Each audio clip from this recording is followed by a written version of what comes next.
The security footage would later show 3 distinct moments that changed everything at Chicago Memorial Hospital. 3:47 a.m. A woman in faded scrubs places her trembling hands on a young man's chest, beginning compressions despite a doctor's screaming protests. 3:51 a.m. The same woman performs an emergency procedure with hands that shouldn't be steady, shouldn't know those movements, shouldn't save a life that 43 other medical professionals had written off. 3:54 a.m. She walks away from the trauma bay, strips off her gloves, and disappears into the supply closet, the way someone might vanish after completing a mission they were never supposed to acknowledge. By 4:15 a.m., she was fired. By 4:37 a.m., 6 Navy SEALs were standing in the hospital administrator's office with a single question that would unravel everything. Where's Ghost? Her name was Margaret Chen, though everyone at Chicago Memorial simply called her that older nurse, or sometimes, when they were being cruel, the shaky one. At 52, she looked every year of it, and then some. Her hair, once black as ink, had surrendered to gray in thick streaks that she pulled back into a practical bun. The fluorescent lights of the emergency department caught the lines around her eyes, not laugh lines, but the kind etched by sun, sand, and sleepless nights spent somewhere most people couldn't imagine. Her hands trembled, not constantly, but enough that the younger nurses noticed, enough that Dr. Sterling noticed. "Margaret," he'd say, drawing out her name with theatrical concern that barely masked his contempt, "maybe you should sit this one out. Those hands of yours. We need steady people in trauma." She never argued, just nodded, stepped back, took the med card assignments, the discharge paperwork, the tasks that kept her invisible and useful but never essential. The other nurses didn't know what to make of her. She'd appeared 6 months ago with impeccable credentials, combat nursing, military hospitals, field medicine, but she moved through the department like a ghost. She took extra shifts without complaint, covered holidays, volunteered for the graveyard rotation that everyone else avoided. "She's weird," Brittany, a 26-year-old nurse with perfect nails and a pristine white coat, said during a break. "Like, she barely talks. And those hands? I saw her drop a cup of coffee yesterday. How was she even cleared to work?" "I heard she got drummed out of the military," Jake, an ER tech, added. "Probably PTSD or something. Why else would someone with her experience be working nights at a civilian hospital?" Margaret heard them. She always heard them. But she'd learned long ago that some truths were better left buried under silence and routine. She'd chosen Chicago Memorial deliberately, a level 1 trauma center large enough that she could disappear into the machinery of it, competent enough that her skills wouldn't atrophy, but not so high profile that anyone would ask too many questions about the gaps in her resume or the scars that she kept carefully covered. The scars on her body were easy to hide. The ones in her mind were trickier. She lived in a studio apartment in Rogers Park, a neighborhood far enough from the hospital that she never ran into coworkers. Her walls were bare except for a single photograph she kept face down in her nightstand drawer, a group photo she couldn't look at but couldn't throw away. Her routine was monastic. Wake at 6 p.m., run 3 miles despite the pain in her left knee, shrapnel from Helmand Province in 2011, but she told people it was arthritis, shower, eat something that counted as a meal, arrive at the hospital by 10 p.m. for the midnight to noon shift. During those 14 hours, she was exactly what they thought she was, the quiet older nurse who knew her place, who followed orders, who never caused problems. That's what she told herself. Anyway, that she'd left that other life behind. But sometimes, during the 3 a.m. lull when the trauma bays were quiet and the waiting room was empty, she'd catch herself running casualty calculations in her head. Triage categories. March protocol. Massive hemorrhage, airway, respirations, circulation, hypothermia. The kind of medicine you practiced when morphine was running low and the nearest hospital was a chopper ride through hostile airspace. She'd catch herself and push the thoughts away. That was then. This was now. She was just a nurse. A middle-aged woman with shaky hands and a past she didn't talk about.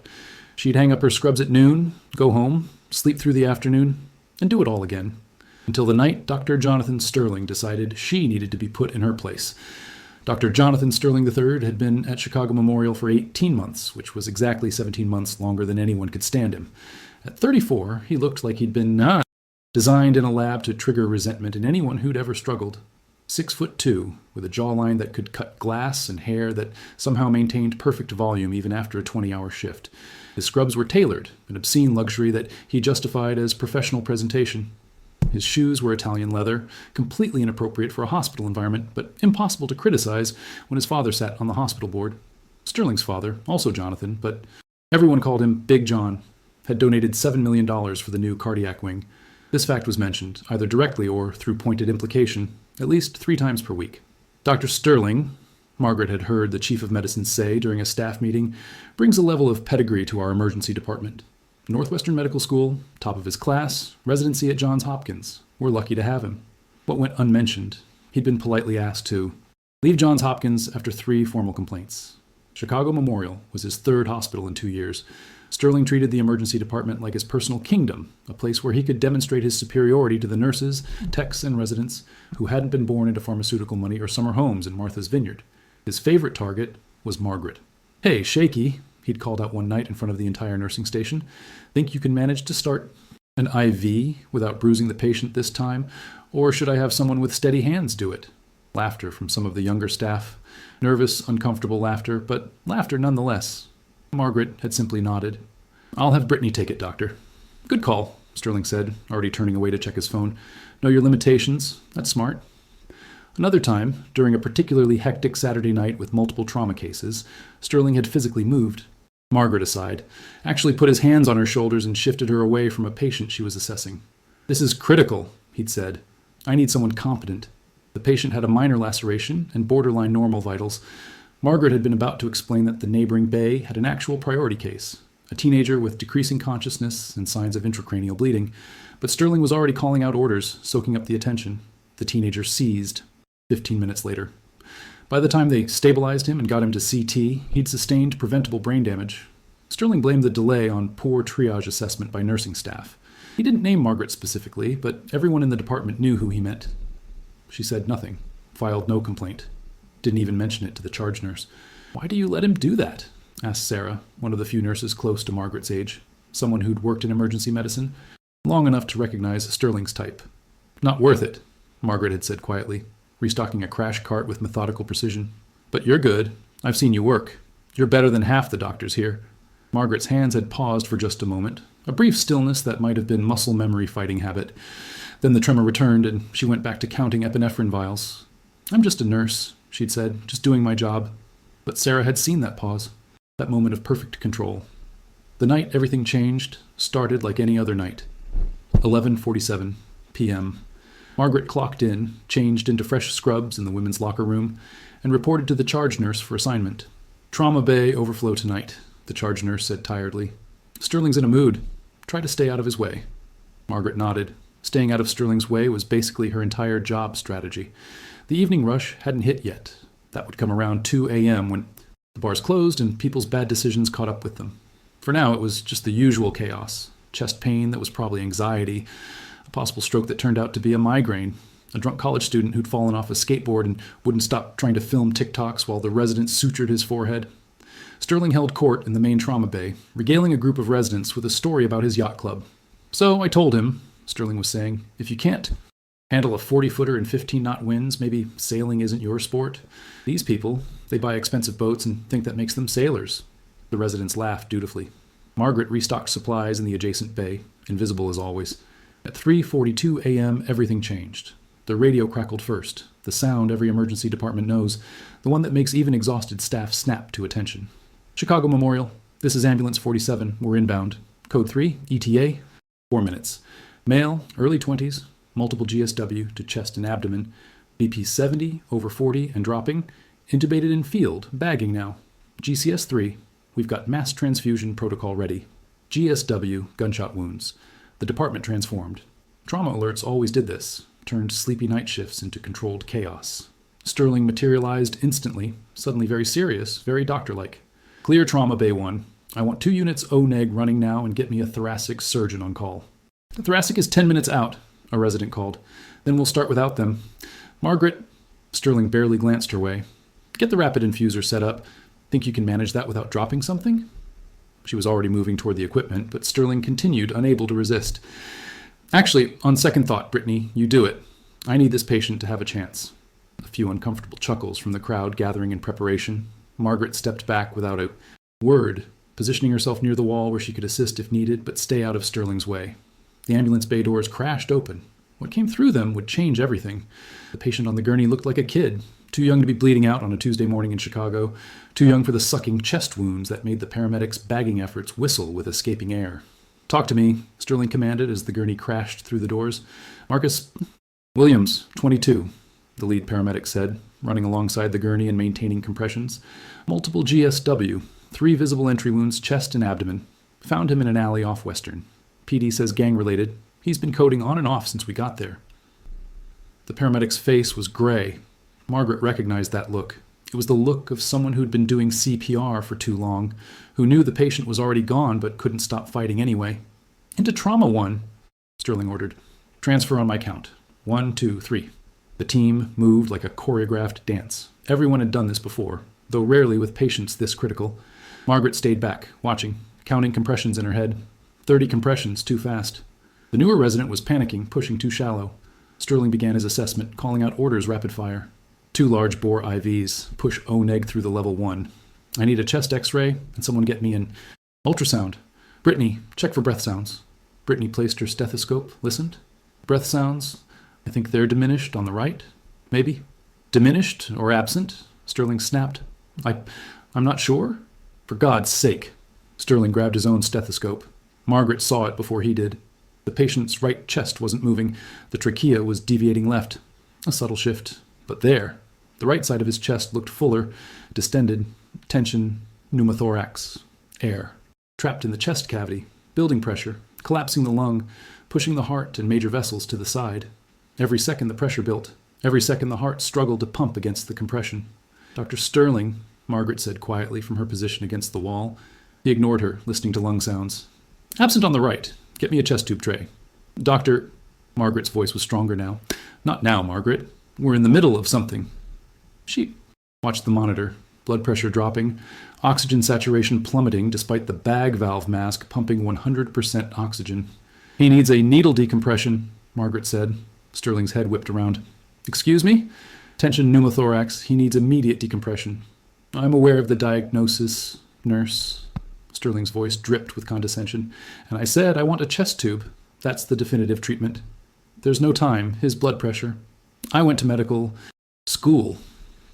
Sterling turned back to the patient, not even looking at her. I don't need a geriatric nurse with shaky hands telling me how to manage trauma. Get the chest tube tray, now. Margaret looked at the monitor. BP 6035. Heart rate 145 and climbing. The patient was dying in front of them, and Sterling was going to let him die because he was too arrogant to listen, too proud to be corrected by someone he saw as beneath him. She'd spent 6 months being invisible. 6 months being quiet. Being overlooked. Being the nurse who knew her place. She thought about the photograph in her nightstand drawer, the one she kept face down. She thought about Helmand Province, about a different young man bleeding out while someone too proud to listen made the wrong call. She'd sworn she was done with that life, but some oaths don't expire. Margaret stepped forward. Stop compressions, she said. What? The resident looked confused. But I said stop. The authority in her voice made him comply automatically. Sterling turned, fury contorting his handsome face. What the hell do you think you're... Margaret wasn't listening. She was palpating the second intercostal space, mid-clavicular line, right side. Exactly where she'd done this 17 times before in field conditions far worse than a well-lit trauma bay. Get away from my patient. Sterling grabbed her arm. She moved, not violently, not aggressively, but with a precise economy of motion drilled in by 1,000 hours of training. Sterling's hand was off her arm, and suddenly she was holding a 14-gauge needle catheter that she'd taken from the crash cart with her other hand. If you touch me again, she said quietly, I will break your wrist. And this patient will die while you're in X-ray getting it imaged. For one frozen moment, everyone in the trauma bay stared. Then, Margaret drove the needle into the patient's chest. The sound was immediate. Hiss! Air under pressure. Escaping, the tension releasing. On the monitor, the heart rate began to stabilize. Oxygen saturation ticked upward. Blood pressure crept toward something survivable. You're insane, Sterling hissed. You assaulted a physician and performed a procedure without orders. You're done. Resume compressions, Margaret said to the resident, who looked between her and Sterling in confusion. Do it. Now. He did. Margaret stepped back, letting the needle catheter stay in place, decompressing the tension. Get your chest tube in. You've got maybe 3 minutes before the pressure builds again. Sterling was shaking, whether from rage or shock, no one could tell. Security. Someone call security. I want this woman arrested. The chest tube, doctor, Margaret said. She was completely calm. Your patient is dying. For a terrible moment, Sterling seemed frozen. Then his training, or maybe just his ego, kicked in. He couldn't let a nurse show him up. He couldn't... Have everyone in this room know that she'd saved a life he was about to lose. "Chest tube tray," he barked. Now. The next few minutes were controlled chaos. Sterling placed the chest tube, using too much force and too little finesse, but he got it in. Blood and air gushed through the tube into the collection chamber. The patient's vitals improved marginally. "Orr needs to take him," one of the surgery residents said. "He's got active bleeding in the abdomen." "Get him up there," Sterling ordered. Then, to the security guard who'd appeared at the door, "Escort Margaret Chen to security. She's fired. I want her out of this hospital." Margaret didn't resist. She simply stripped off her gloves, dropped them in the biohazard bin, and walked toward the door. "You could have killed him?" Sterling called after her. "You had no right." She stopped, turned, looked at him with eyes that had seen so much more than the inside of this hospital. He would have been dead in 90 seconds, she said. "You know it? I know it. Everyone in this room knows it. Get her out of here," Sterling said. Margaret walked out of Trauma Bay 1 at 3:54 a.m. By 4:15 a.m., she was in the HR office with her belongings in a cardboard box, her hospital badge confiscated, and a security guard waiting to escort her out of the building. She didn't cry, didn't argue, didn't defend herself. She'd known this might happen, known that stepping out of the shadows always carried a cost. She just hadn't expected the shadows to come looking for her quite so soon.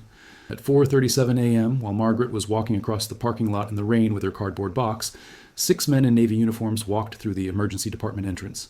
They weren't there for treatment. The rain was cold for May, the kind that soaked through cheap scrubs and found every gap between collar and skin.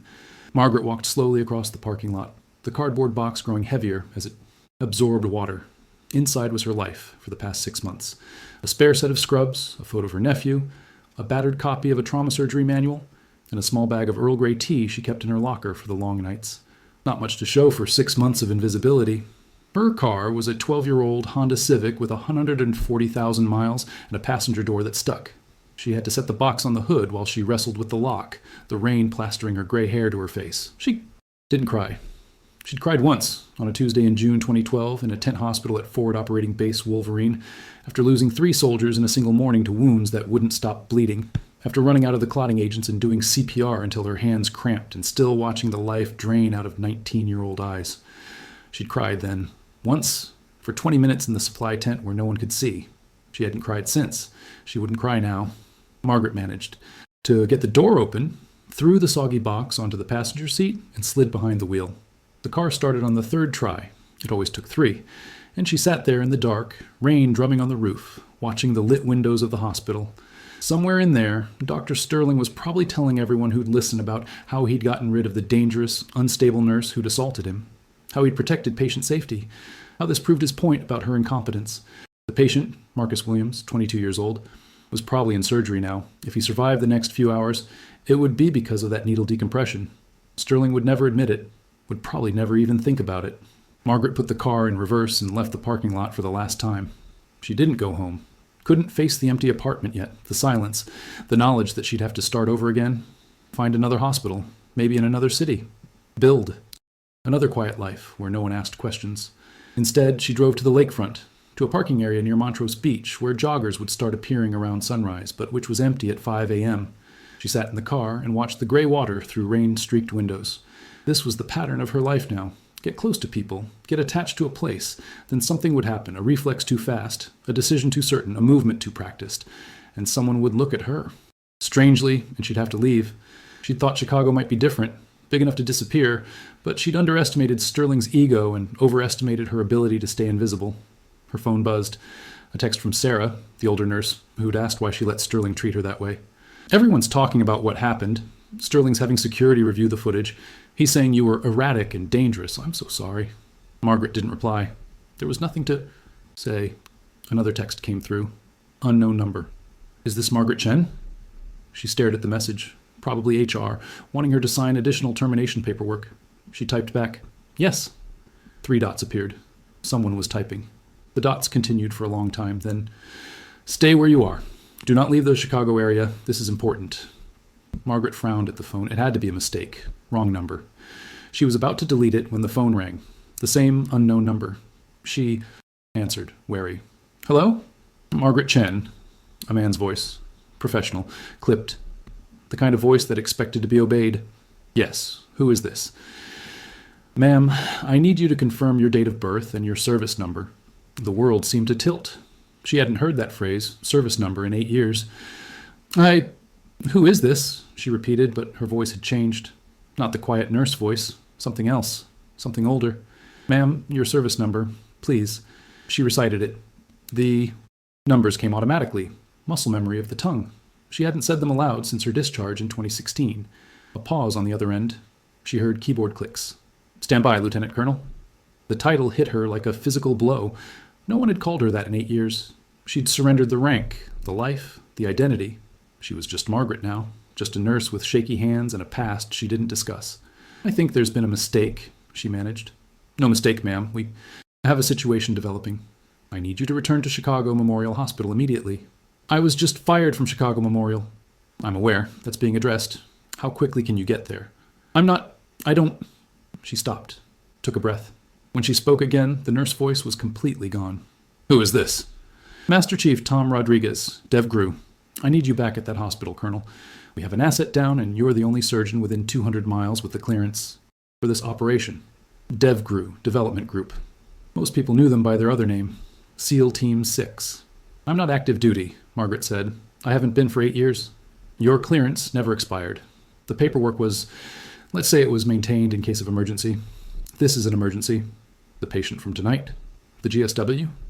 I can't discuss that on an unsecured line. Are you coming or not? She should say no.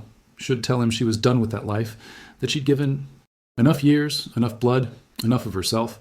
Should tell him about the tremors in her hands that came from diving on a grenade that turned out to be a dud but triggered every nerve response anyway. About the nightmares, about why she'd left. Instead, she heard herself say, 20 minutes. Make it 15. And Colonel, come in through the ambulance bay. There are people there who know you're expected. The call ended. Margaret sat in her car for one more moment, watching the gray lake. Then she put the car in drive and headed back to the hospital. Behind her, in the cardboard box on the passenger seat, her old scrubs were soaking wet. She wouldn't need them anyway. The ambulance bay at Chicago Memorial was empty when Margaret pulled in at 5:14 a.m. Dawn was still an hour away, but the rain had stopped, leaving everything slick and reflecting the harsh sodium lights. She parked in a space marked ambulance only and got out of her car. A man in a navy uniform, dressed blues, not working uniform, stood near the entrance. He was young, early 20s, with the rigid posture and alert eyes of someone who'd seen combat. Lieutenant Colonel Chen? He said when she approached. Not anymore. But even as she said it, she felt herself stand straighter, felt the nurse persona falling away like an old coat. Ma'am, you need to come with me. The Master Chief is setting up a secure area. What's this about? Above my pay grade, ma'am. He held in. The door open. Margaret walked through into the hospital where 3 hours ago she'd been fired. The ER was in chaos. Not medical chaos. There were no patients in distress, no codes being called. But there were uniformed Navy personnel everywhere, at least a dozen of them, moving with purpose. Security guards stood at confused attention. Nurses clustered in small groups, whispering.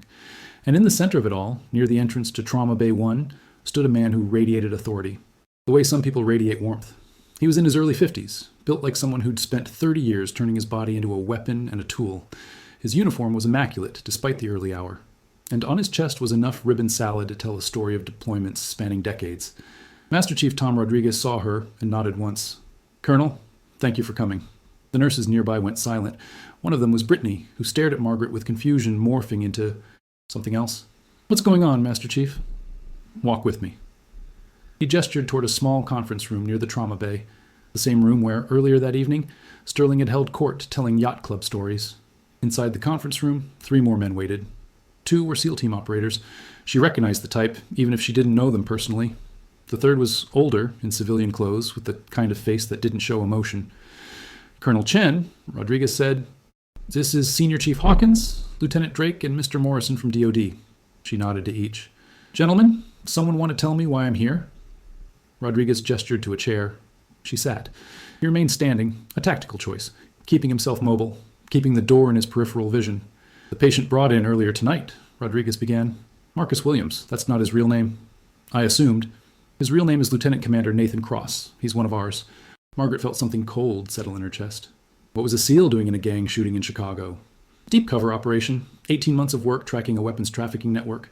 Cross has been embedded with a crew on the south side. Tonight, his cover got burned. They shot him and dumped him, thought he was dead. But someone called it in, Margaret said. A rival crew. They didn't know what they were calling in. Just saw someone shot and figured the police response would hurt their competitors. And you need me because Mr. Morrison from DOD spoke for the first time. Because Lieutenant Commander Cross has information in his head that cannot fall into the wrong hands. Mission details, contacts, operational protocols. If he dies, that information dies with him. If he survives but has neurological damage, we have a serious security breach. Get him to Bethesda, Margaret said. Walter Reed, somewhere with actual military surgeons. He can't be moved, Rodriguez said flatly. His injuries are too unstable. He needs surgery here now. That surgery needs to be performed by someone with the appropriate clearance who can be trusted to maintain operational security. Margaret looked at him. I'm not a surgeon, not anymore. Your file says differently. My file is 8 years out of date. Rodriguez pulled out a tablet, tapped the screen, and turned it to face her. Her service record, every deployment, every operation. Every surgery performed in field conditions that should have been impossible. Kandahar, 28, 47 combat surgeries, 43 survivors. Fallujah, 2010, separated compound fracture repair while under mortar fire. Helmand Province, 2012, thoracotomy in the field, patient survived evac. And at the bottom, her nickname in the teams, the one she thought was buried with the life she'd left behind. You got your nickname, Rodriguez said quietly, because you appeared where wounded operators needed you, performed miracles, and disappeared before anyone could even thank you properly. 17 combat decorations. Silver Star for treating casualties under fire while wounded yourself. Bronze Star with valor for... I know what I did, Margaret cut him off. Her voice was sharp. I also know why I left. The tremors in my hands. They're not PTSD. They're nerve damage from when I dove on what I thought was a live grenade to protect a surgical patient. Turned out to be a dud, but the shock response damaged the nerves in both hands. I can't do the kind of precision surgery that patient needs. Then why? Rodriguez asked. Did you perform a perfect needle decompression 3 hours ago? No hesitation, no tremor, just muscle memory and skill. Margaret opened her mouth to answer and found she couldn't. Because he was right. Her hands hadn't shaken when she'd moved Sterling aside. Hadn't trembled when she'd palpated the landmarks on the patient's chest. Hadn't wavered when she'd driven that needle home. The tremors were real. But apparently they disappeared when it mattered. The operation on Lieutenant Commander Cross, Morrison said, is scheduled for 6 a.m. Dr. Sterling is the scheduled surgeon. Sterling? Margaret almost laughed. He'll kill him. Our assessment as well, Morrison said dryly. Which is why we're asking you to take the case. Asking? You're a civilian now. We can't order you, but we can make a very strong request on behalf of national security. Margaret looked at the 3 SEALs in the room. These were the kind of men who ran toward gunfire, who jumped from planes in the dark, who did things civilians never heard about to keep those civilians safe. Nathan Cross had been doing that, and he'd taken 3 bullets for it. If I do this, Margaret said slowly, Sterling will try to have me arrested. Dr. Sterling, Rodriguez said, with the kind of smile that didn't reach his eyes, is about to have a very educational morning. Don't worry about him. And after the surgery? Morrison shrugged. After you go back to your life, we'll make sure your termination gets reversed if you want it, or we can arrange a position elsewhere, somewhere your skills would be better appreciated.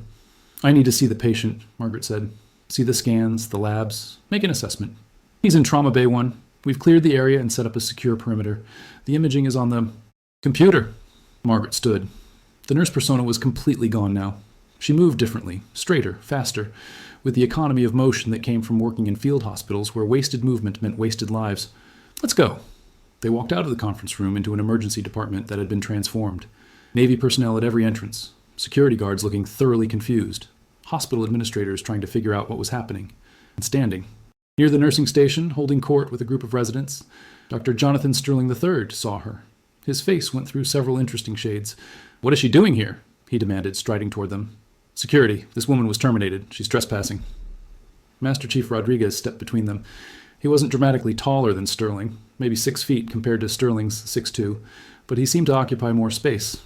Dr. Sterling, Rodriguez said with the kind of calm that made smart people nervous. I'm Master Chief Tom Rodriguez, United States Navy Special Operations. We need to talk. I don't care if you're the Pope, Sterling snapped. That woman assaulted me and... Your patient, Rodriguez cut him off smoothly, is a United States Navy SEAL on an active covert operation. His surgery requires someone with appropriate security clearance. You don't have that clearance, Doctor. Sterling blinked. That's... You can't just... I'm the trauma... surgeon on call. Not anymore. Lieutenant Colonel Chen will be taking the case. The words hung in the air. Margaret saw the exact moment everyone in earshot processed what Rodriguez had said. Lieutenant Colonel... Brittany's mouth actually fell open. Sarah, standing near the med cart, looked like she'd been hit between the eyes with a brick. Sterling recovered first, though his face had gone red. She's not a surgeon. She's a nurse. A fired nurse. She's a fully qualified trauma.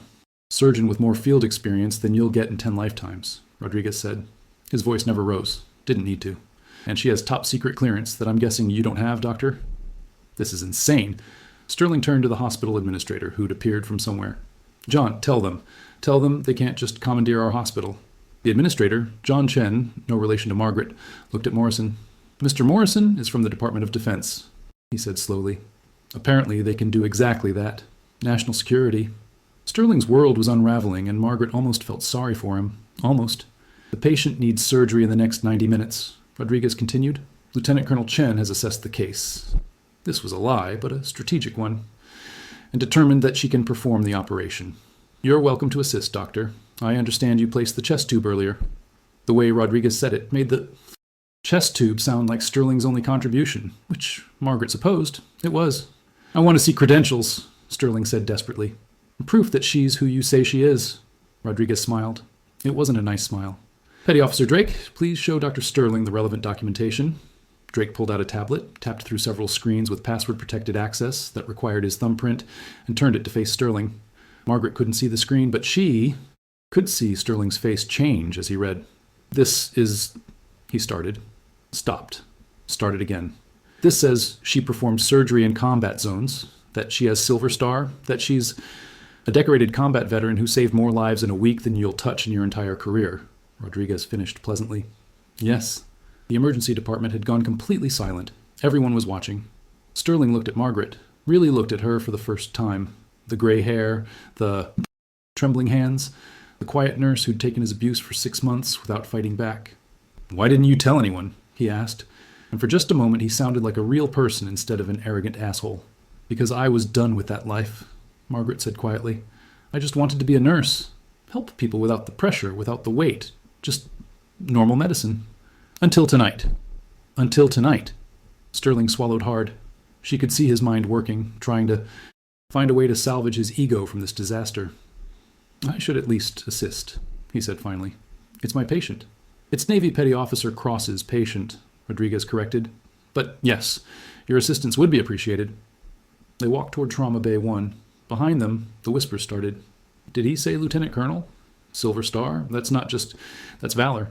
She's been here 6 months. 6 months and nobody knew. Sterling called her Shaky. Oh my God, he called her Shaky. Margaret blocked it out. She had a surgery to plan. The automatic doors to Trauma Bay 1 opened, and Margaret Chen, nurse, surgeon, Lieutenant Colonel Ghost, went back to doing what she'd always done best, saving lives. Trauma Bay 1 had been transformed into something between a military field hospital and a civilian operating room. Navy corpsmen had secured the perimeter. The standard hospital equipment was supplemented with military-grade monitors that showed encrypted data. A cart of specialized surgical instruments sat ready, the kind that didn't come from a civilian supply catalog. And in the center of it all, on the trauma bed, Lieutenant Commander Nathan Cross lay unconscious, intubated, with tubes and lines running from his body like the roots of a dying tree. Margaret approached the bed slowly, her eyes scanning the monitors, the wounds, the man himself. He looked younger than 22, the age of Marcus Williams, his cover identity. Maybe it was the innocence that came with unconsciousness, or maybe it was the vulnerability of someone whose body had betrayed him. 3 gunshot wounds, entry wounds in the right upper chest, right lower quadrant of the abdomen, and left thigh. From the angles, she could track the trajectory. Someone had shot him execution style from above while he was on the ground. Talk to me about his status, Margaret said to the nurse monitoring the vitals. Not Brittany, but a Navy corpsman with combat medic. Insignia. He's been maintaining on pressors, the corpsman reported crisply. Blood pressure 95/60, heart rate 115. We've transfused 6 units of packed red blood cells, 4 units of plasma. GCS still 3. He hasn't regained consciousness since the field. The chest tube is putting out about 200 cc's per hour. Scans? Rodriguez brought up the CT images on a large monitor. Margaret studied them with the kind of focus that made everything else disappear. This was the part she'd missed. Pure problem solving. The 3-dimensional puzzle of human anatomy disrupted by trauma. The chest wound, she said, thinking aloud, nicked the subclavian artery. That's your bleeder. He needs vascular repair. The abdominal wound perforated the liver. See the contrast pooling here? And possibly the hepatic vein. The femoral shot looks like it missed the major vessels, but he's going to have a hell of a time walking. Can you fix it? Rodriguez asked. Margaret was silent for a long moment. The damage was extensive, the kind of case that even in a perfect trauma center would have maybe 50-50 odds. With her hands, with nerves that fired randomly and made precision work unpredictable. She looked at her hands. They were trembling. 8 years she'd lived with this. 8 years of telling herself she couldn't do the work anymore, that she'd given everything she had to give, that she'd earned the right to step back. But that young man on the table hadn't earned 3 bullets. Hadn't earned dying in a Chicago emergency room because his surgeon had shaky hands and retired courage. Yes, she said, I can fix it. Doctor, Sterling had been standing near the door, and now he stepped forward. Those injuries are beyond the scope of a single surgeon. You need vascular, you need hepatobiliary, I need you to shut up and assist, Margaret said without looking at him. Or leave. Your choice. Sterling's mouth opened, closed. I'll assist, he said quietly. Margaret turned to Rodriguez. I need the best anesthesiologist in this hospital. Not the one on call, the best. Already here, said a voice from the doorway. An older man, late 60s, with kind eyes behind wire-rimmed glasses, walked in.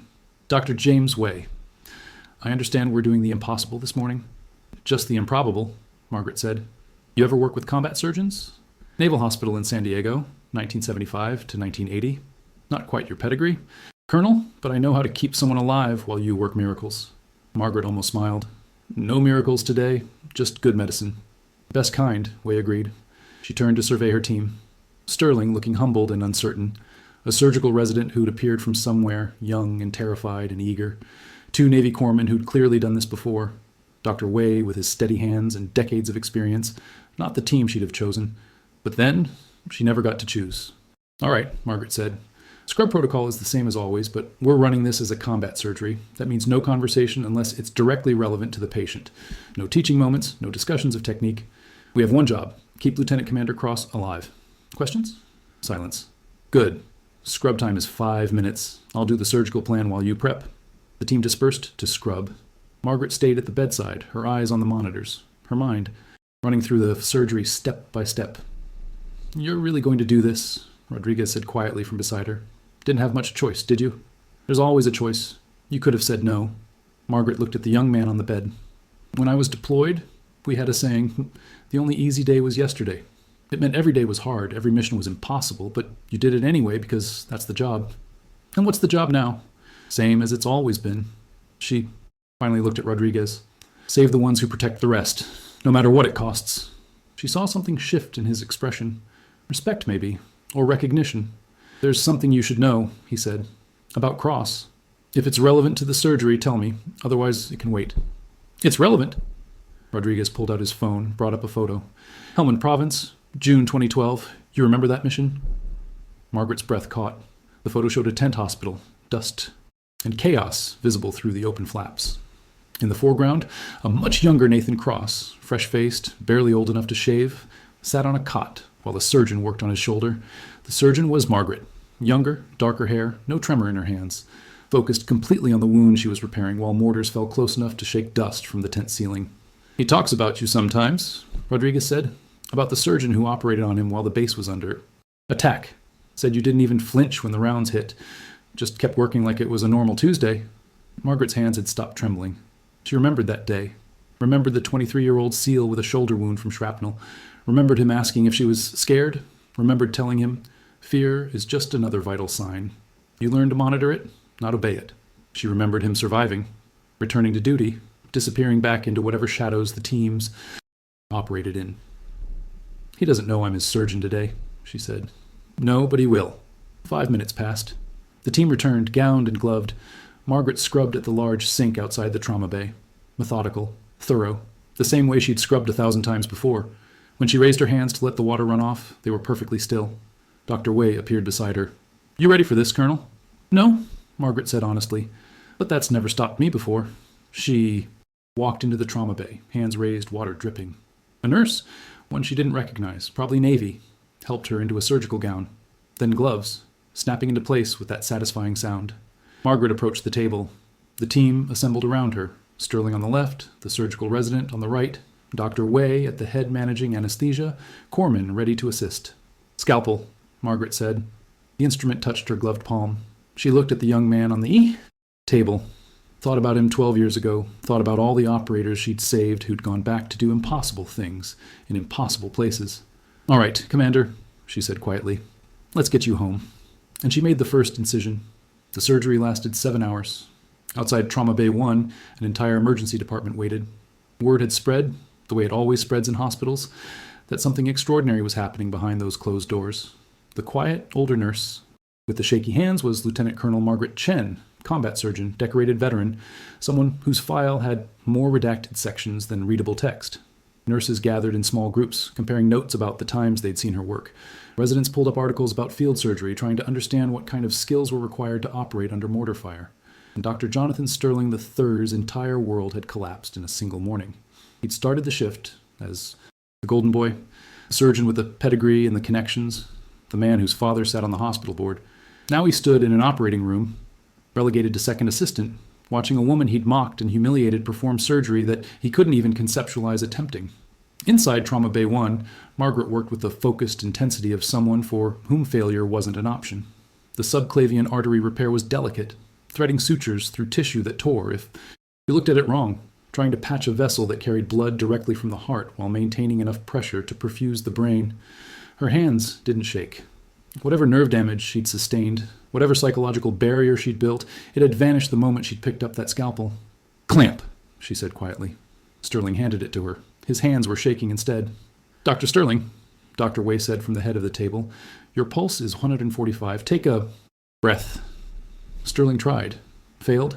His hands continued to tremble. "Step back," Margaret said, without looking up from the vessel she was repairing. "Take 5 minutes. This is a marathon, not a sprint." Sterling stepped back, looking relieved and humiliated in equal measure. The surgical resident stepped up to take his place, a young woman named Dr. Sarah Park, who'd been smart enough to keep her mouth shut and her hands steady. "You've done this before," Margaret observed, working steadily. "I did a rotation at a level 1 trauma center in Detroit," Park said. "Saw a lot of GSW repairs. Not as complicated as this, but the principles are the same." "Good. Hold this retractor exactly where it is. Don't let it slip even a millimeter." "Yes, ma'am." Time compressed and expanded the way it always did in surgery. Minutes felt like hours while she dissected through damaged tissue, searching for bleeding vessels. Hours felt like minutes when she was in the zone, hands and mind working in perfect synchronization. At hour 3, she moved from the chest to the abdomen. The liver damage was extensive. A perforation through the right lobe, bleeding that they'd controlled with packing, but that needed definitive repair. "This is the tricky part," she murmured, more to herself than anyone else. "Liver tissue is like trying to soak cottage cheese. It doesn't hold sutures." "How do you fix it?" Park asked. "Carefully." Margaret used a technique she'd learned from a Vietnamese surgeon in 2009. Small, precise bites of tissue using the liver's own capsule as reinforcement, working with the anatomy instead of against it. Blood loss was controlled. Vital signs remained stable. Dr. Way maintained anesthesia with the precision of a conductor leading an orchestra. At hour 5, Sterling tried to return to the table. "Dr. Sterling," Rodriguez said from where he'd been standing near the door, silent, watchful, a guardian presence. "You look pale. Maybe you should sit this one out." "I'm fine," Sterling said, but his voice lacked its usual confidence. "You're useless," Margaret said bluntly, still focused on the liver repair. "Dr. Park is doing excellent work. You'd just be in the way." The words were harsh, but delivered without malice. Just fact. Sterling's face went red, then pale, then he turned and walked out of the trauma bay. At hour 7, Margaret placed the final suture. "All right," she said, straightening for the first time in what felt like days. Her back screamed. Her knees, the ones damaged in Helmand, felt like someone had filled them with broken glass. "Let's close. Dr. Park, you want to do the honors?" "Are you sure?" Park looked stunned. "You've earned it. Just remember, skin heals.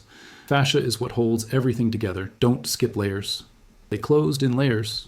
Fascia, subcutaneous tissue, finally skin. At 1:47 p.m., 7 hours and 43 minutes after the first incision, Lieutenant Commander Nathan Cross was wheeled out of Trauma Bay 1 toward the ICU, alive. Margaret stripped off her gloves, her gown, stood at the scrub sink, and washed her hands one more time. They were trembling again. She stared at them, watched the tremor return like an old enemy, and felt the weight of exhaustion settle over her shoulders. "Hell of a thing you did in there," Dr. Way said, scrubbing beside her. "Just doing the job." "No, that was artistry. I've been in this business for 40 years. I've seen the best. You're as good as any of them." Margaret didn't respond, didn't know how to. She dried her hands, walked out of the scrub area into the emergency department, and found herself facing what looked like half the hospital staff. They were gathered in the hallway outside the trauma bay. Nurses, residents, technicians, security guards, all of them waiting. They erupted into applause. Margaret stood frozen, overwhelmed by the sound, by the faces that had been dismissive or pitying or indifferent for 6 months now, looking at her with something that might have been respect. "Speech!" someone called out. She shook her head. "I'm just a nurse," she said quietly. "The hell you are," Sarah said, stepping forward from the crowd. "You're a surgeon. You're a lieutenant colonel. You're someone who saved that man's life twice in 12 hours, while the rest of us stood around with our thumbs up our asses." "Language," Margaret said automatically, and got a ripple of laughter. "I'm serious," Sarah continued. "Why didn't you tell anyone? Why let people treat you like a middle-aged nurse with shaky hands?" Margaret finished. "Because that's what I was trying to be. Just a nurse. Just someone doing a job without the weight of everything else." "But you're not just a nurse," someone else said. "Yes, I am." Margaret looked around at the faces. "I'm a nurse who happens to have other skills. But nursing is honest work. It's important work. I'm not ashamed of it." "Even after how Sterling treated you?" Brittany asked from the back of the crowd. Her voice was small, ashamed. Margaret found her in the crowd. "Even after that." Movement at the edge of her vision. She turned. Dr. Jonathan Sterling III stood near the nursing station, looking like a man who'd been hollowed out and filled with regret. The crowd parted as he walked toward her. "I owe you an apology," he said. "Yes," Margaret agreed. "You do. I was cruel. I was dismissive. I judged you based on appearance and age and my own prejudices." He swallowed hard. "You saved that patient's life twice. Once when I would have let him die, and again in surgery that I couldn't have performed." "No," Margaret said. "You could have performed it. You have the skills. You just don't have the experience. That comes with time." "I don't understand. After everything I said, everything I did." "You're a good surgeon having a bad few years," Margaret said. "You let your ego get in the way of your training. That's fixable." Sterling looked like he might cry. "I don't know how to fix it." "Start by treating nurses like colleagues instead of servants. Start by listening when someone with more experience tries to give you advice. Start by understanding that medicine isn't about you. It's about the patient." She should have felt satisfaction, should have enjoyed watching him humbled, brought low, getting what he deserved. Instead, she just felt tired. "I'm going home," she announced to no one in particular. "Someone page me if the patient's status changes." She started toward the exit. Rodriguez intercepted her. "We need to debrief." "Later." "Colonel?" "That's not my title anymore," she said. "And I've been awake for 26 hours. Debrief can wait until I've slept." She made it to the parking lot before the shaking started in earnest. Not just her hands this time, her whole body. Adrenaline crash hitting like a truck. She sat in her Honda Civic and cried. Not for long. Just enough to release the pressure, to let out the fear and exhaustion and the weight of stepping back into a life she'd thought she'd left behind. Then she drove home to her empty apartment, took a shower hot enough to hurt, and fell into bed. She slept for 14 hours. Margaret woke to her phone ringing. For a confused moment, she thought it was 6 p.m. and she'd overslept for her shift. Then reality reassembled itself. She'd been fired, then unfired, then performed surgery that she shouldn't have been able to perform. The phone continued ringing. "Unknown number," she answered. "Chen." "Colonel, this is Master Chief Rodriguez. How are you feeling?" "Like I got hit by a truck. How's the patient?" "Stable. ICU says his vitals are improving. He regained consciousness about 3 hours ago." Margaret sat up in bed, suddenly awake. "What's his neurological status?" "Alert and oriented." "Asking questions." "He's going to make it, Colonel." "Thanks to you." The relief was physical. She hadn't realized how much tension she'd been carrying until it released. "Good," she managed. "There's something else. He asked about his surgeon. We told him." "You told him what?" "That the woman who operated on him today was the same surgeon who operated on him in Helmand Province, June 2012. He wants to see you." "I'm not sure that's a good idea." "He's insisting. Says he owes you his life twice and needs to say thank you." Margaret closed her eyes. "I'm not active duty, Master Chief. I don't do reunions or ceremonies or—" "It's not a ceremony. It's just a man who wants to thank the person who saved his life. Twice." She should say no. Should maintain the boundary between then and now, between Lieutenant Colonel Chen and Nurse Margaret. "I'll be there in an hour," she said. Chicago Memorial ICU was quieter than the main emergency department, but there was still an unusual amount of activity. Navy personnel in civilian clothes trying to look inconspicuous, extra security. Rodriguez met her at the ICU entrance. "He's in isolation room 3. We've secured the area." His identity is still classified, so the hospital staff thinks he's a federal witness. Close enough to the truth. Colonel, before you go in, the hospital administrator wants to speak with you. Margaret sighed. About offering you your job back, and possibly a promotion. I don't want a promotion. He also wants to discuss Dr. Sterling's future at this hospital. That's between him and Sterling. Rodriguez smiled slightly. You're really going to make this difficult for them, aren't you? I just want to be a nurse, Rodriguez. Is that so hard to understand? After what I saw yesterday? Yeah, actually, it is. He led her through the ICU to the isolation room. Nathan Cross looked simultaneously better and worse than he had on the operating table. Better because he was conscious, eyes open, tracking movement. Worse because consciousness meant awareness of pain, of tubes, of how close he'd come to dying. Ma'am, he said when she entered. His voice was rough from the breathing tube. Commander, how are you feeling? Like I got shot 3 times.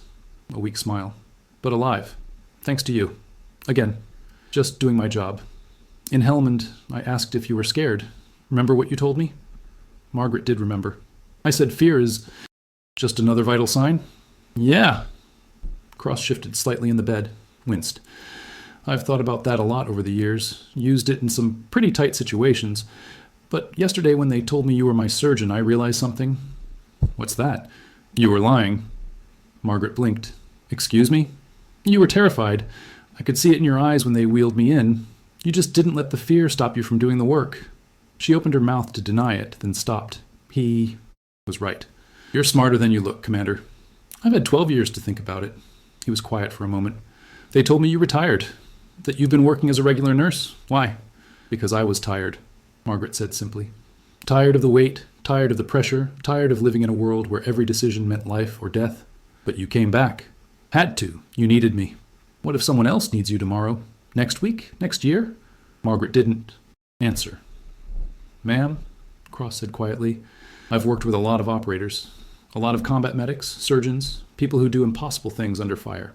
You're one of maybe 5 people in the entire DOD who could have saved me yesterday. What are you doing working night shift as a regular nurse? My hands shake, she said. Not when it matters. You don't understand. I understand that you saved my life twice. I understand that you're throwing away a gift that other people would kill to have. I understand that somewhere right now there's someone who's going to die because you're not there to save them. The words hit harder than she'd expected. You're out of line, Commander. I'm on a lot of morphine, ma'am. I might not remember this conversation tomorrow. His eyes were clear despite the drugs, but you will. Before Margaret could respond, the door opened. A man in a Navy dress uniform walked in. Older, late 50s, with the bearing of someone who'd spent decades in command. Margaret recognized him immediately. Admiral Morrison, she said, standing reflexively. At ease, Colonel. Vice Admiral James Morrison smiled. Though I suppose it's just Margaret now, isn't it? Sir, I didn't know you were coming. Couldn't miss the chance to see the ghost in action, even if I'm 8 years late. Morrison walked across his bedside. Commander, good to see you conscious. Sir, thank you for coming. Thank the woman who operated on you. I understand it was touch and go. Yes, sir, but she pulled me through. Morrison turned to Margaret. I've been reading your file, reviewing your service record, trying to understand why one of the most talented combat surgeons I've ever heard of is working night shift at a civilian hospital. Personal reasons, sir. Those reasons still valid? I don't know. Morrison pulled a folder from his jacket. I have a proposition for you. The Navy is setting up a new program. Special Operations Medical Support. Elite surgical teams designed to deploy with SEAL teams, Ranger units, specialized operations. We need someone to run it. Margaret stared at him. Sir, I'm retired. I've been out for 8 years. Your skills don't look retired. Your clearance never expired. Your rank can be reactivated with a single phone call. Morrison held out the folder. This is a chance to do what you're best at, train the next generation, and make a difference where it matters. Most. She didn't take the folder. With all due respect, Admiral, I don't want to go back to that life. What life do you want? I want... She stopped. Realized she didn't actually know the answer. She'd thought she wanted to be invisible, to be just a nurse, to live without the pressure. But yesterday, with a scalpel in her hand and a life in the balance, she'd felt more alive than she had in 8 years. Take the folder, Morrison said. Read it. Think about it. You don't have to decide today. Margaret took the folder. There's one more thing, Morrison said. Dr. Sterling, the one who fired you. What about him? The hospital board is considering his termination. They want to know if you'll support that decision. Margaret thought about Sterling. about his cruelty, his arrogance, his complete collapse during surgery. She also thought about the way he'd apologized, the genuine shame in his eyes. "No," she said. Morrison raised an eyebrow. "No? He's not a bad surgeon. He's a young surgeon with an ego problem and family money that's shielded him from consequences. Firing him won't fix that. It'll just send him to another hospital where he'll make the same mistakes." "What would you suggest?" "Probation. Mandatory supervision. Make him work with someone who'll call him on his bullshit. Maybe assign him to work with nurses for a few months. Learn to respect the people he's been dismissing." "You're more forgiving than I'd be." "I'm not forgiving him. I'm giving him a chance to become the surgeon he could be instead of the one he is." Morrison smiled. "You're wasted on night shift, Colonel. Think about my offer." He left. Margaret stood alone with Commander Cross, holding a folder she hadn't asked for, facing a choice she hadn't expected. "What are you going to do?" Cross asked. "I don't know." "For what it's worth," he said, "the world needs surgeons like you. The kind who don't quit when it gets hard. The kind who save lives even when their hands shake." Margaret looked at her hands. They were trembling again. "Get some rest, Commander. You've got a long recovery ahead." She turned to leave. "Ma'am?" Cross called. She paused. "Thank you for Helmand, for yesterday, for not giving up." Margaret nodded and left the room. In the hallway, Rodriguez waited. "What's in the folder?" he asked. "The rest of my life, apparently." She tucked it under her arm. "Take care of your operator, Master Chief. Where are you going?" "Home. To think." But she didn't go home. She went to the lakefront, to the same parking area where she'd sat in the rain 24 hours ago, convinced her life was over. She opened the folder. Inside was a job description, salary information, deployment schedules, requirements for the position, years of experience, surgical specialties, security clearance. She met all of them. At the bottom was a handwritten note from Morrison. "You spent 8 years proving you could quit. How about spending the next 8 years proving you can lead?" Margaret sat in her car, watching the gray water, thinking about choices and consequences and the weight of gifts you didn't ask for. Her phone buzzed. A text from Sarah. "Everyone's asking when you're coming back to work. The night shift isn't the same without you." Another text from a number she didn't recognize. "This is Dr. Sterling. I know I have no right to ask, but I need help. Can we talk?" And a final text from Rodriguez. "Cross is asking for you again. Says he has more to say about Helmand. Thought you should know." Margaret looked at her hands, still trembling, but not when it mattered. Never when it mattered. She started the car and drove back to the hospital. She had work to do. 6 months later. The autumn wind off Lake Michigan was sharp enough to make Margaret pull her jacket tighter as she walked across the campus of Naval Station Great Lakes, 40 miles north of Chicago.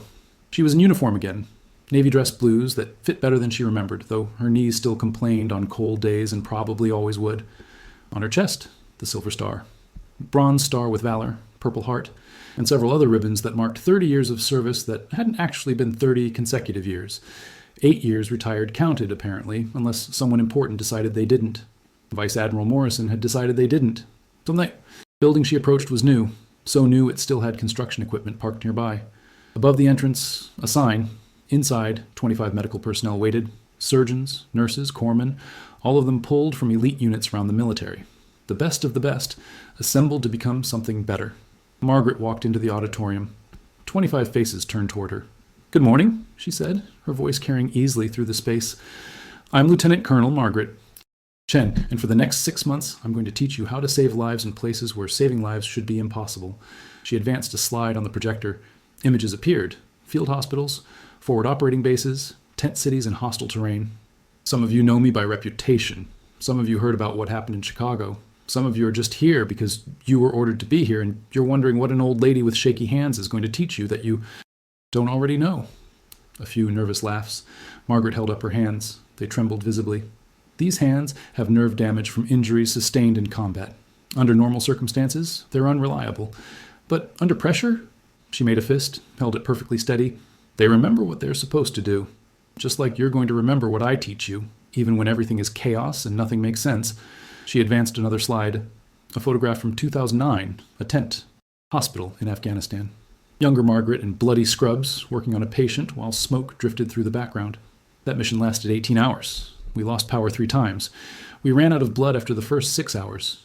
We performed 12 surgeries with whatever supplies we could improvise, and we saved 11 lives. Another slide. The one casualty, a young Marine who died of wounds before they could get him stabilized. This is Private First Class David Martinez, 20 years old. He died because we didn't have the right blood type, didn't have the clotting factors we needed, didn't have the training to work around those limitations fast enough. She let the image sit. I don't teach this class to make you better surgeons. Most of you are already excellent surgeons. I teach this class so that when you're faced with the next David Martinez, you have the knowledge, the skills, and the improvisation to save him. The room was completely silent. You're going to hate me by the end of this course. You're going to question why you volunteered. You're going to be exhausted, frustrated, and convinced you can't do what I'm asking you to do. She smiled slightly. And then you're going to do it anyway. Questions? A hand went up. A young surgeon, early 30s, with the confidence of someone who'd never faced real failure. Ma'am, with all due respect, civilian trauma surgery is different from combat medicine. How much of what you teach actually translates? Stand up, Margaret said. The surgeon stood, looking uncertain. What's your name? Captain Rodriguez, ma'am. Captain Rodriguez, in 30 seconds, I'm going to shut off the lights in this room. You're going to have 90 seconds to locate and treat a tension pneumothorax on a mannequin using only the equipment in your pockets and whatever you can find in the dark. If you fail, your patient dies. If you succeed, everyone in this room gets a 10-minute break. Understand? Yes, ma'am, but your time starts now. Margaret hit the lights. In the darkness, she heard Captain Rodriguez scrambling, heard him bump into furniture, heard his breath coming faster as panic set in. At exactly 90 seconds, she hit the lights. Rodriguez stood over the mannequin, a pen from his pocket in his hand, looking desperate and furious and completely lost. You failed, Margaret said simply. Your patient died, not because you weren't a good surgeon, but because you weren't prepared for chaos. She walked to the front of the room. Welcome to Special Operations Medical Support. By the end of this course, you'll be able to perform that procedure in the dark, in the cold, under fire, and with your hands tied behind your back. Metaphorically speaking. She paused. Literally speaking, some of you will do it with your hands actually restrained, because sometimes in the field, that's the only way to simulate the restrictions. You'll face. Over the next 6 months, Margaret rebuilt herself through teaching. She taught them improvisation, how to perform cricothyrotomy with a ballpoint pen, how to splint fractures with rifle stocks, how to suture with fishing line. She taught them triage, not the comfortable triage of a civilian ER, but combat triage where you had to choose who to save and who to comfort in their final moments.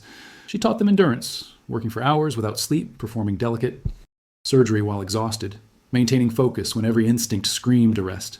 And slowly, she taught herself that she could do this, that the skills she'd tried to bury hadn't atrophied, that the tremor in her hands was just noise, not signal. On a Tuesday in March, 6 months after that first class, Margaret stood in a small ceremony room at Naval Station Great Lakes. 23 of the original 25 students graduated. 2 had washed out, one from injury, one because he couldn't handle the psychological pressure. Vice Admiral Morrison pinned the Special Operations Medical Support badge on each graduate. When he reached the last one, Captain Rodriguez, who'd failed that first darkness drill but had graduated top of his class, he paused.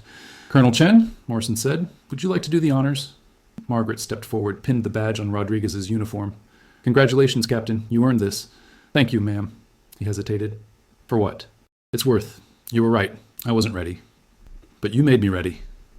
After the ceremony, Margaret found herself alone in her office. A small space with a desk, a computer, and windows overlooking the lake. On the desk, the photograph from her nightstand, the one she'd kept face down for 8 years. She'd finally placed it face up a month ago.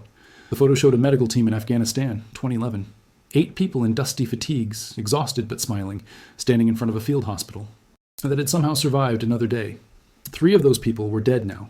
2 more were retired with injuries that meant they'd never practice medicine again, but 3 were still serving, still saving lives, still doing the impossible work. Margaret's phone rang. Rodriguez. Master Chief, what can I do for you? Just wanted to give you an update on Commander Cross. He's finished physical therapy, cleared for duty, and being deployed back overseas. That's good news. He wanted me to tell you something, said to say that he finally understands what you meant about fear being a vital sign, that he monitors it now but doesn't obey it. Margaret smiled. Tell him I'm proud of him. I will. One more thing. We have a situation developing. NATO operation, medical support needed in a remote location. Admiral Morrison wants to know if you're interested in deploying as an observer. The word observer was polite fiction. She'd be operating if things went south. When? 2 weeks. Margaret looked at the photograph on her desk, thought about David Martinez, who died because they weren't prepared enough, thought about Nathan Cross, who'd lived because she'd been ready when it mattered, thought about all the future patients who'd need someone ready to save them. I'm in, she said. After the call ended, Margaret stood at the window watching the lake. Her hands were trembling. They probably always would be, but when it mattered, when lives hung in the balance and seconds counted, they'd be steady. She was ready. Dr. Jonathan Sterling III stood in the emergency department at Chicago Memorial, supervising a trauma case. He'd survived his probation, learned humility the hard way, spent 6 months shadowing nurses, learning to listen, learning that medicine wasn't about ego. He was a better surgeon now. Not great, not ghost level, but competent, respectful, the kind of doctor people could trust. Dr. Sterling, a nurse called. Patient in Bay 3 needs a procedure. It's your call. Sterling walked to the bay, assessed the patient, ran through the differential diagnosis. Then he turned to the nurse, Sarah, one of the older ones who'd witnessed his humiliation. "What do you think?" he asked. "I think it's a tension pneumothorax," Sarah said. "Needs immediate decompression." "I agree. Get me a needle kit." "And Sarah?" "Thank you." She smiled. "You've come a long way, doctor." I had a good teacher, even if she did scare the hell out of me. Somewhere in the hospital, a TV in the waiting room played the news. A brief story about Navy medical training programs, preparing elite surgical teams for deployment. The camera caught a glimpse of Lieutenant Colonel Margaret Chen demonstrating a technique, her hands perfectly steady as she taught the next generation how to save lives in impossible conditions. No one in the Chicago Memorial waiting room paid attention to the story, but in the emergency department, several nurses stopped to watch. "That's her," Brittany said quietly. "That's our nurse." "She was never just our nurse," Sarah said. "We just didn't know it." They watched for another moment, then returned to work. In hospitals across the country, in combat zones around the world, the work continued. Patients needed saving. Lives hung in the balance. And somewhere, people like Margaret Chen stood ready, hands trembling with nerves, but steady with purpose, exhausted but relentless. Quiet heroes who didn't seek recognition but never hesitated when called. The ones who saved lives while others stood around wondering how. The ghosts. If you found this story inspiring, please like, share, and subscribe. There are countless quiet heroes in our hospitals, our military, and our communities. People whose extraordinary skills hide behind ordinary appearances.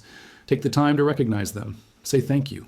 And remember, the person you underestimate today might be the one who saves your life tomorrow.